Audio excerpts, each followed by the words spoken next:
अस्सलाम वालेकुम स्टूडेंट्स, कैसे हैं आप लोग? ओके, तो हम लोगों ने चैप्टर नंबर 2 स्टार्ट किया था लास्ट वीडियो में, ठीक है।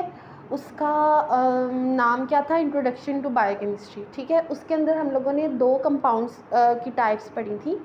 बायोलॉजिकल मॉलिक्यूल्स की दो टाइप्स पढ़ी थी, एक ऑर्गेनिक कंपाउंड्स थे और एक इनऑर्गेनिक कंपाउंड्स थे, राइट, ठीक है। तो अब हम लोग पढ़ने जा रहे हैं इंपॉर्टेंस ऑफ कार्बन। ये मत समझिएगा कि अचानक से टॉपिक चेंज हो जाता है, सीक्वेंस नहीं आ रही। तो मैं आपको ये बताऊं कि कार्बन की इम्पोर्टेंस इसलिए ज़रूरी है क्योंकि जो आपने ऑर्गेनिक कंपाउंड्स पढ़े थे ना, उनके अंदर हमने क्या पढ़ा था? कार्बन और हाइड्रोजन एक साथ प्रेजेंट होते हैं, ठीक है। तो कार्बन को सेंट्रल एटम कहते हैं हम लोग किसी भी ऑर्गेनिक कंपाउंड का, ठीक है। ऑर्गेनिक कंपाउंड्स का सेंट्रल एटम क्या होता है? कार्बन।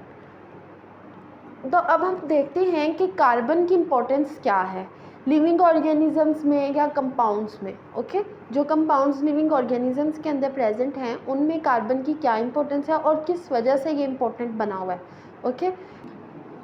पहला पॉइंट तो इसका ये है, it is the central atom of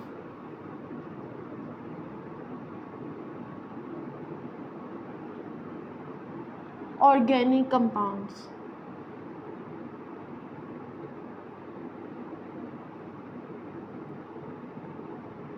ठीक है। सेंट्रल एटम क्या होता है?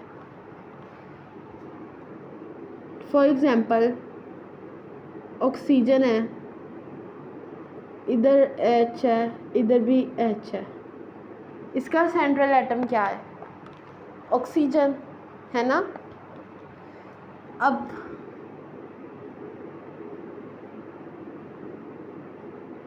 कार्बन डाइऑक्साइड है, इसका सेंट्रल एटम क्या है? इसका सेंट्रल एटम है कार्बन, है ना। तो ऐसा एटम जिसके इर्द गिर्द जिसकी वैलेंसी पूरी करने के लिए बाकी एटम साथ अटैच होते हैं उसको हम कहते हैं सेंट्रल एटम। तो कार्बन की एक बड़ी इंपॉर्टेंस ये है कि ये ऑर्गेनिक कंपाउंड्स का सेंट्रल एटम है, यानी ऑर्गेनिक कंपाउंड्स का स्ट्रक्चर ख़राब हो जाएगा, यानी ऑर्गेनिक कंपाउंड्स डिस्ट्रॉय हो जाएंगे अगर हम उनमें से कार्बन को रिमूव कर दें। क्लियर? ठीक है।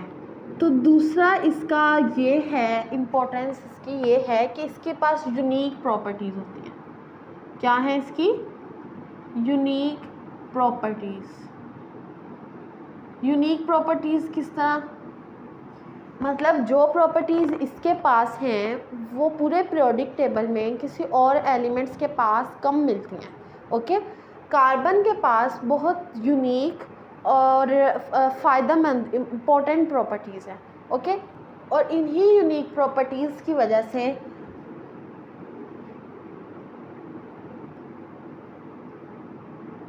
Central position in life skeleton,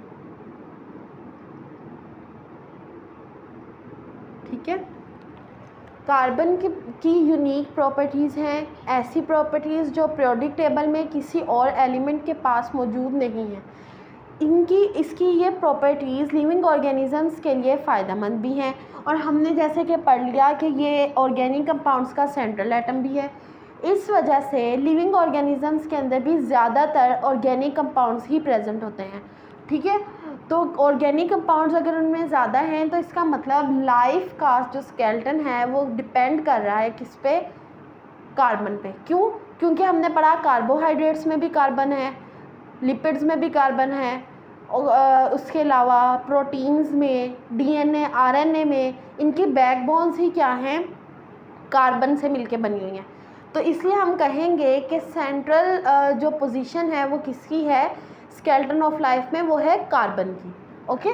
और थर्ड इसका ये है कि ये टेट्रावेलेंट होता है। क्या होता है? टेट्रावेलेंट। 9th क्लास में ही आप लोगों ने वैलेंसी का कॉन्सेप्ट पढ़ लिया था। क्या पढ़ लिया था? वैलेंसी का कॉन्सेप्ट, ठीक है। तो वैलेंसी क्या होती है? किसी भी एटम के आउटर मोस्ट शेल में जितने इलेक्ट्रॉन्स कम होंगे इसका मतलब उसकी उतनी वैलेंसी होगी, ठीक है। आउटर मोस्ट शेल में आपको पता है ना कौन से शेल होते हैं, के शेल होता है, एल शेल होता है, एम शेल होता है, एन शेल होता है ना, ऐसे आगे आगे जाते रहते हैं। आप लोगों ने केमिस्ट्री में पढ़ा हुआ वैलेंसी का कॉन्सेप्ट के जितने भी आउटर मोस्ट शेल के अंदर इलेक्ट्रॉन्स की कमी होगी उतना ही वो एलिमेंट बॉन्ड बनाएगा।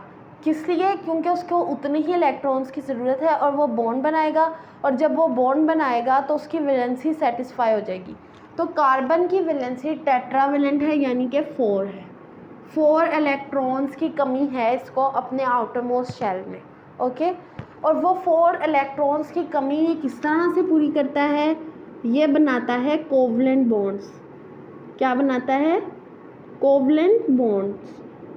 कोवलेंट बॉन्ड क्या होते हैं? कोवलेंट बॉन्ड होता है शेयरिंग ऑफ इलेक्ट्रॉन्स। क्या होता है? Sharing of electrons. जहाँ पे को का वर्ड आ जाता है ना, इसका मतलब है कि दोनों ने मिलजुल के एडजस्ट करना है। को एजुकेशन सुना हुआ है ना आपने, यानी कि गर्ल्स एंड बॉयज़ मिक्स। इसी तरह इसकी भी कोवेलेंट का मतलब होता है कि कोवेलेंट का ये मतलब होता है कि दोनों एलिमेंट्स जो भी बॉन्ड बना रहे हैं, ठीक है, उन्होंने मिल के वैलेंसी पूरी करने की कोशिश करनी है। क्लियर? ठीक है।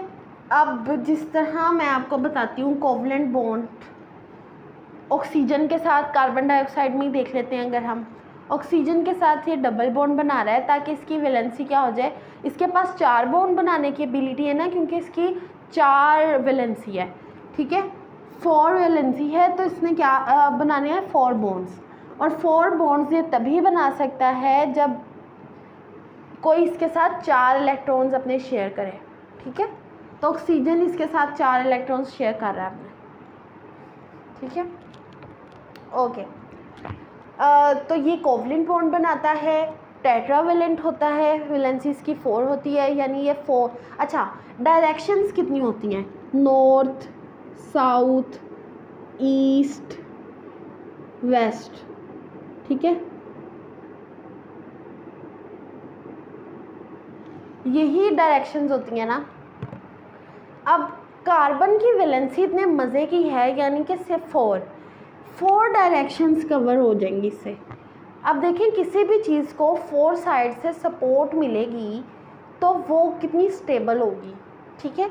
इसकी टेट्रा वैलेंसी की वजह से ये जो स्ट्रक्चर्स बनाता है वो स्टेबल स्ट्रक्चर्स होते हैं, ठीक है, स्टेबल स्ट्रक्चर्स बनाता है।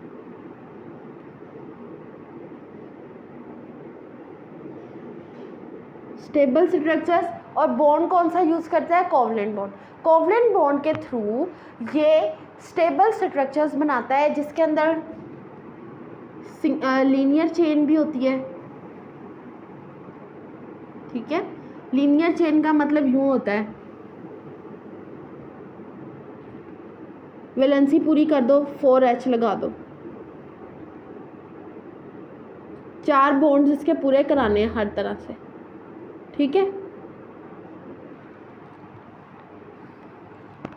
तो ये चीज़ें होती हैं, ये सिंगल लीनियर चेन में जा रहा है। इसके अलावा ये ब्रांच्ड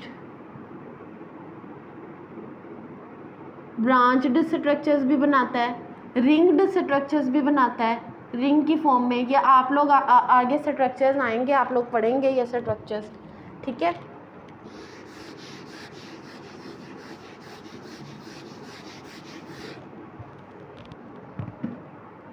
तो ये स्टेबल स्ट्रक्चर्स बनाता है जिसके अंदर लीनियर चेन है, ब्रांच स्ट्रक्चर्स हैं और रिंग्ड स्ट्रक्चर्स हैं, ठीक है। ये क्यों बनाता है? क्योंकि ये 4 टेट्रा वैलेंसी है इसकी, और ये काफ़ी इसके लिए फ़ायदा मंद है।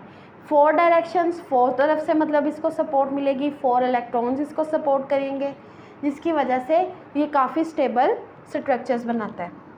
और इसकी इसी वैरायटी ऑफ स्ट्रक्चर्स की वजह से, क्योंकि ये ज़्यादा सारी वैरायटी बना देता है स्ट्रक्चर्स की, और इन वैरायटीज़ की वजह से ये काफ़ी ज़्यादा ऑर्गेनिक कंपाउंड्स बनाता है। देखो, है तो कार्बन ही ना, ज़्यादा से ज़्यादा और कौन से एलिमेंट साथ अटैच कर लेगा, लेकिन वैरायटी ऑफ ऑर्गेनिक कंपाउंड्स इतने ज़्यादा हैं, ठीक है। इसकी वजह क्या है, क्योंकि ये स्ट्रक्चर्स काफ़ी डिफरेंट टाइप्स के बनाता है। ओके, तो ये किस किस एलिमेंट्स के साथ अटैच होता है? अगर ये कार्बन अटैच होता है ऑक्सीजन के साथ तो हम इसको बोलते हैं ग्लाइकोसाइडिक लिंकेज। क्या बोलते हैं? Glycosidic bond. ओके, ये भी इसी चैप्टर में आप लोग पढ़ेंगे कि ये किस में प्रेजेंट होता है ग्लाइकोसिडिक बॉन्ड, और ऑक्सीजन के साथ अटैच होता है। तो ये कार्बोहाइड्रेट्स में ज़्यादातर प्रेजेंट होता है। किस में प्रेजेंट होता है? कार्बोहाइड्रेट्स में। और ये वहाँ पे उसको क्या करता है? स्टेबिलिटी प्रोवाइड करता है, स्ट्रक्चर को स्टेबल करता है। ओके, अगर कार्बन ऑक्सीजन के साथ बॉन्ड बना रहा है तो उस बॉन्ड को हमने क्या कहना है?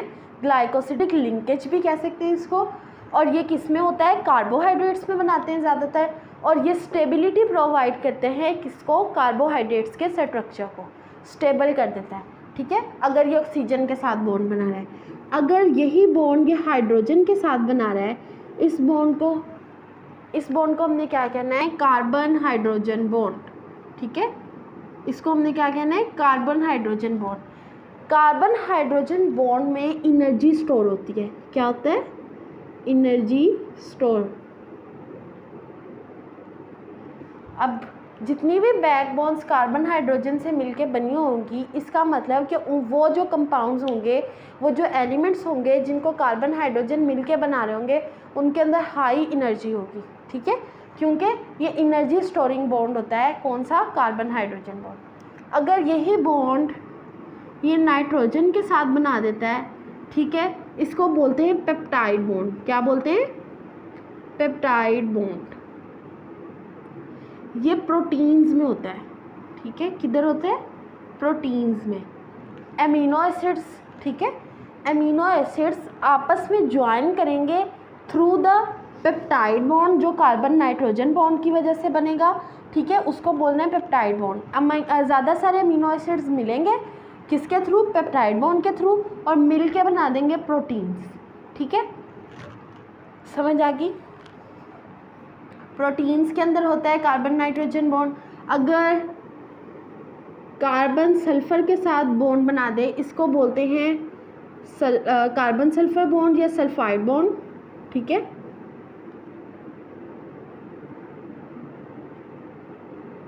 और ये भी प्रोटीन्स में होता है। ठीक है, ये भी प्रोटीन्स में होता है, वो मैं आपको बताती हूँ कैसे।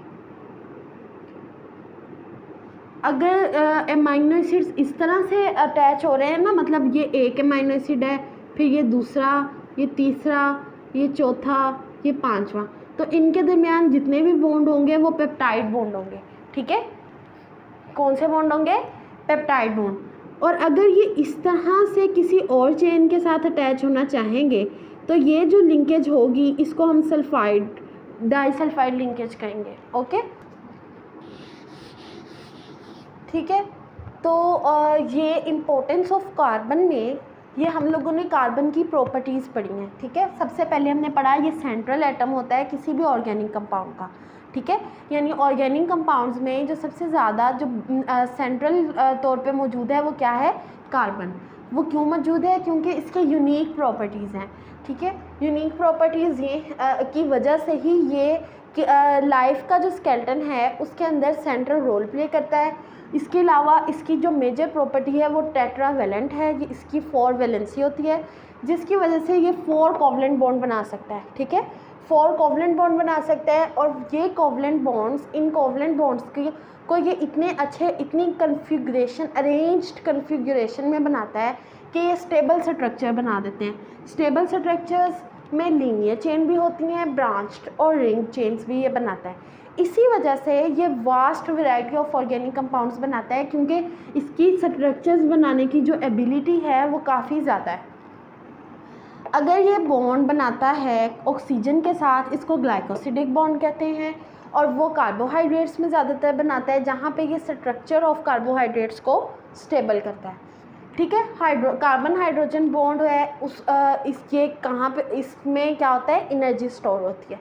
इसका मतलब आप जहाँ पे भी कार्बन हाइड्रोजन बॉन्ड देखेंगे तो इसका मतलब वो मॉलिक्यूल हाई एनर्जी कंटेनिंग है, अगर उसके अंदर कार्बन हाइड्रोजन बॉन्ड ज़्यादा सारे प्रेजेंट है। अगर नाइट्रोजन के साथ बॉन्ड बनाता है तो पेप्टाइड बॉन्ड बनाएगा, उसको कहेंगे पेप्टाइड बॉन्ड, और वो कहाँ पे होना है, प्रोटीन्स में, between the amino acids. Okay, sulphide bond भी प्रोटीन्स में होता है, वो मैंने आपको बता दिया किस तरह से बनाता है।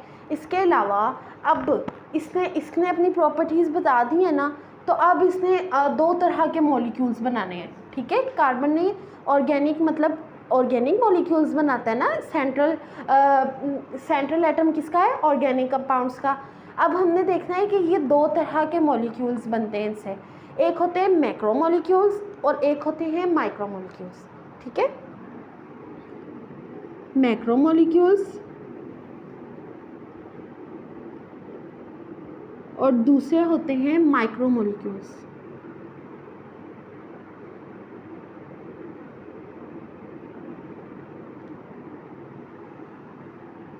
ठीक है, मैक्रो मॉलिक्यूल्स वो मॉलिक्यूल्स होंगे जो ज़्यादा बड़े होंगे, जिनका मॉलिक्यूलर वेट ज़्यादा होगा, ठीक है।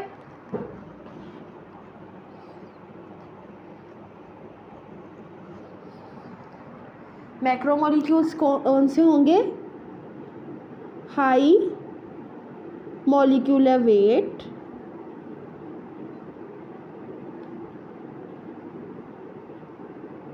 और इनका क्या होगा, माइक्रो मतलब छोटा ना, लो मॉलिक्यूलर वेट।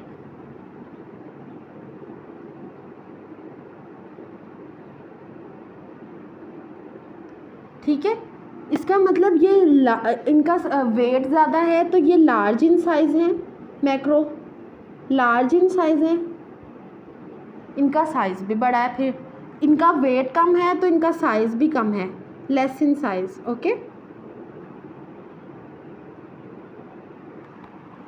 ठीक है, ये तो हो गया। अब जो मैक्रो मॉलिक्यूल्स हैं, आपको पता है ज़्यादा बड़ी चीज़ को पानी में डालो तो वो डिज़ोल्व हो जाएगी, ये छोटी सी चीज़ अगर ज़्यादा बड़ी चीज़ है ना और वो पानी में, मैक्रो मॉलिक्यूल्स मोस्टली जो हैं वो वाटर इनसॉल्युबल होते हैं, ठीक है, मतलब वो पानी में डिज़ोल्व नहीं होते, जनरली इनसॉल्युबल इन वाटर।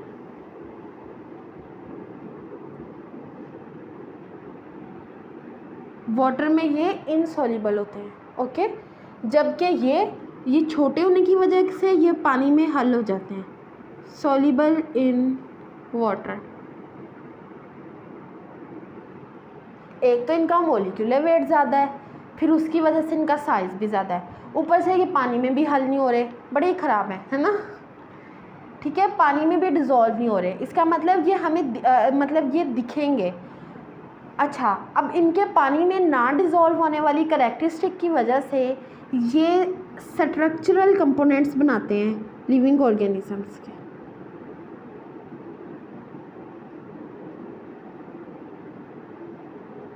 ठीक है, स्ट्रक्चरल कंपोनेंट्स। क्यों, अब देखें, अगर पानी में ये डिज़ोल्व नहीं होते, हम लोगों ने पढ़ा है सेल मेम्ब्रेन जो होती है, जो सेल के बाहर वाली मेम्ब्रेन है वो इम्परमिएबल होती है, सॉरी सेमी परमिएबल होती है, कुछ चीज़ों को अंदर आने देती है, कुछ को नहीं।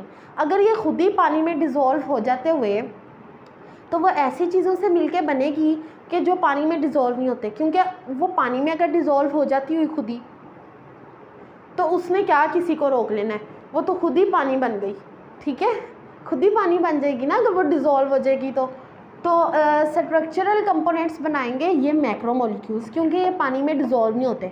जो चीज़ पानी में डिज़ोल्व नहीं होती वही एक स्ट्रक्चर को मेंटेन करके रख सकती है, ठीक है, तो ये स्ट्रक्चरल कंपोनेंट्स बनाएंगे, जबकि ये एनर्जी प्रोवाइड करेंगे।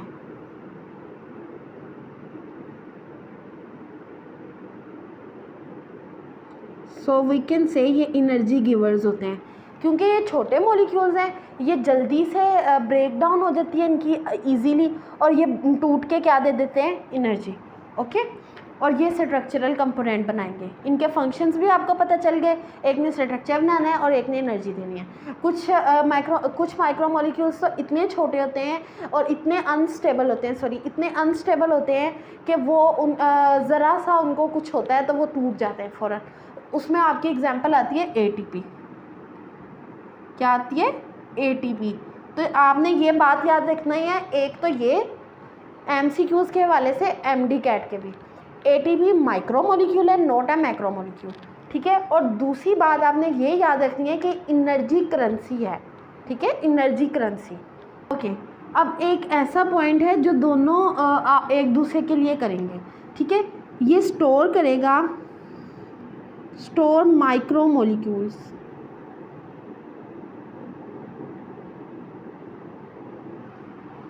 क्यों? आपको पता है बड़ी चीज़ छोटी चीज़ों से मिलके बनी है ना, ठीक है। बड़ी चीज़ छोटी चीज़ से, जिस तरह प्रोटीन है किससे मिलके बनी है? एमिनो एसिड से। प्रोटीन्स जब एमिनो एसिड से मिलके बनी है, it's means we can say कि amino acids are stored in the proteins.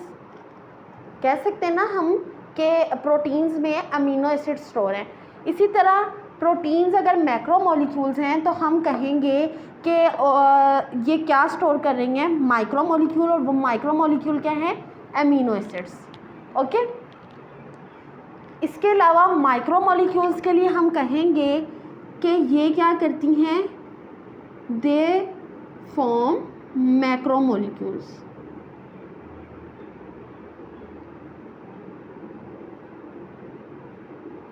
वो किस तरह? एमिनो एसिड्स माइक्रोमोलिक्यूल्स थे ना, मिलके क्या बना दिया? मैक्रोमोलिक्यूल। वो क्या था? प्रोटीन। तो हम ये कह सकते हैं कि ये माइक्रोमोलिक्यूल को स्टोर करते हैं मैक्रोमोलिक्यूल, और मैक्रोमोलिक्यूल्स को बनाती कौन है? माइक्रोमोलिक्यूल्स, ठीक है। और लास्ट पॉइंट में हम इनकी एग्जांपल देंगे, और इसकी एग्जांपल में आएगा प्रोटीन्स, ठीक है, सेल्यूलोज, स्टार्च, ये सब बड़े बड़े मॉलिक्यूल हैं, ठीक है। इसकी एग्जांपल में क्या आएगा? माइक्रोमोलिक्यूल्स की एग्जांपल तो एक तो हमारी ये ATP हो गई, ठीक है। इसके अलावा एमिनो एसिड्स है ना, अमीनो एसिड्स भी माइक्रोमोलिक्यूल्स ही है ना। तो ये हमारा आज का लेक्चर था, इम्पोर्टेंस ऑफ कार्बन। तो कार्बन जो ऑर्गेनिक मॉलिक्यूल्स बनाता है वो दो तरह के होते हैं, ये शॉर्ट क्वेश्चन आता है, ठीक है। इसके अलावा प्रॉपर्टीज़ ऑफ कार्बन भी आ सकती हैं एज ए शॉर्ट, और एज ए लॉन्ग भी दे सकते हैं वो। तो आप लोगों ने ये अच्छे तरीके से तैयार कर लेना, ख़ासकर ये शॉर्ट क्वेश्चन तो ज़रूर आता है।